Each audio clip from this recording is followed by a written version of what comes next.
Good, happy Thursday morning, May 5th, 2022. I'm Riley King. Welcome to this Thursday morning edition of your morning news update right here on the Riley King Radio Network. Let's get started right now with this morning news update. First up, AG's office says investigators are actively working on double homicide case in Gorham. Let's take a listen to that video from WMUR News 9.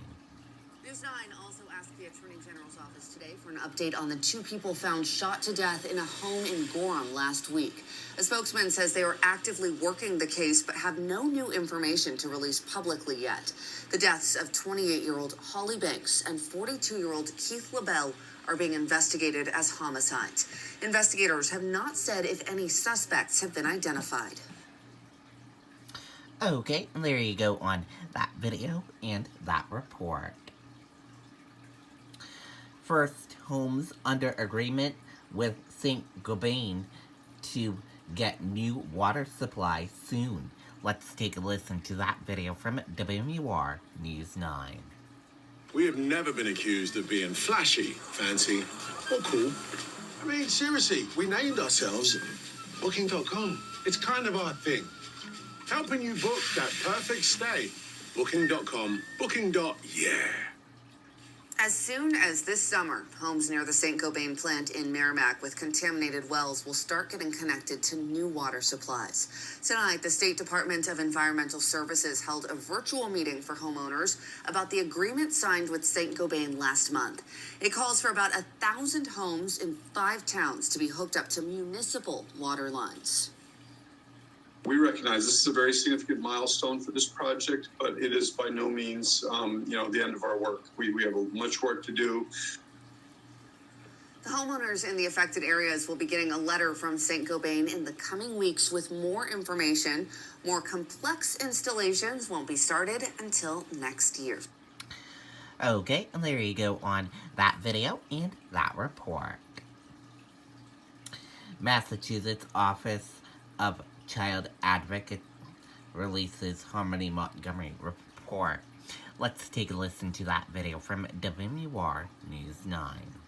This report, released Wednesday by the Massachusetts Office of the Child Advocate, describes Harmony Montgomery as a charming and active child, a little girl who persevered despite her visual disability. She had developed superior coping mechanisms as well as a knack for overcoming challenges.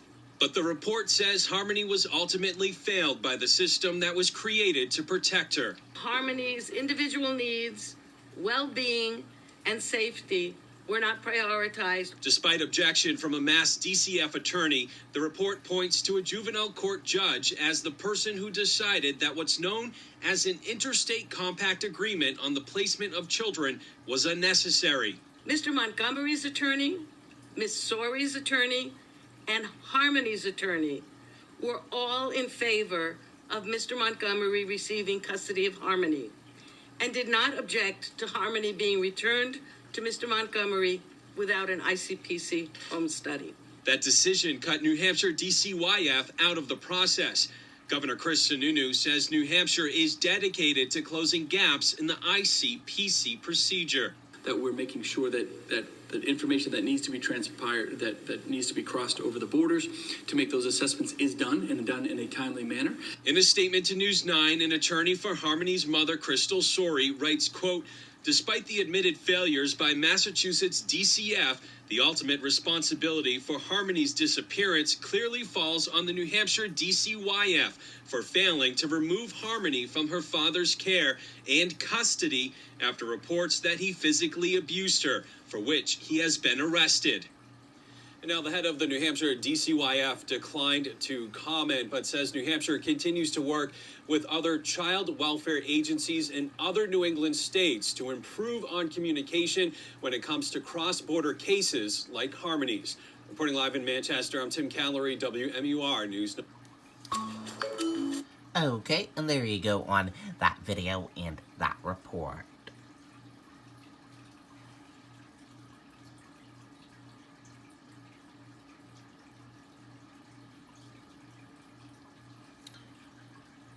Federal Reserve announces largest rate hike in 22 years. Let's take a listen to that video from from ABC News. Sorry about that, everyone. The economy, the other major headline tonight, your credit cards, loans, and new mortgages. The Federal Reserve raising interest rates 0.5 point to try to slow down this economy and inflation. The largest interest rate hike since the year 2000, 22 years. Now, investors knew this was coming, and they were relieved the Fed doesn't plan to get even more aggressive with future hikes. The markets actually with their best day since May of 2020, the Dow closing up 932 points. That's nearly 3%. Obviously good news for your 401k, but credit cards, loans, mortgages will now cost more. Here's our chief business and economics correspondent, Rebecca Jarvis, breaking it down tonight. Tonight, Federal Reserve Chair Jerome Powell announcing the largest interest rate hike in 22 years. Inflation is much too high, and we understand the hardship it is causing, and we're moving expeditiously to bring it back down. The Fed increasing rates 0.5 percentage point, sending the cost of borrowing on everything from your credit card to a new car or home loan higher. Mortgage rates already up.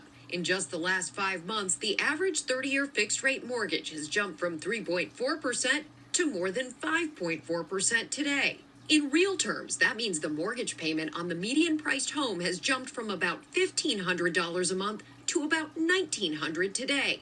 A $419 difference. The Fed hoping the moves will help cool demand and stabilize prices. But some now asking, did the Fed act too late to stave off a recession? The Fed is now not just hitting the brakes, but in some ways driving in reverse, using the rearview mirror to see where we're going. And David, while this means it will cost you more to borrow, it also means you'll be paid more to save your money in a bank or CD. The Federal Reserve expects to continue hiking interest rates throughout the year. David? Rebecca Jarvis with us tonight. Thank you, Rebecca. Okay, there you go on that video and that report.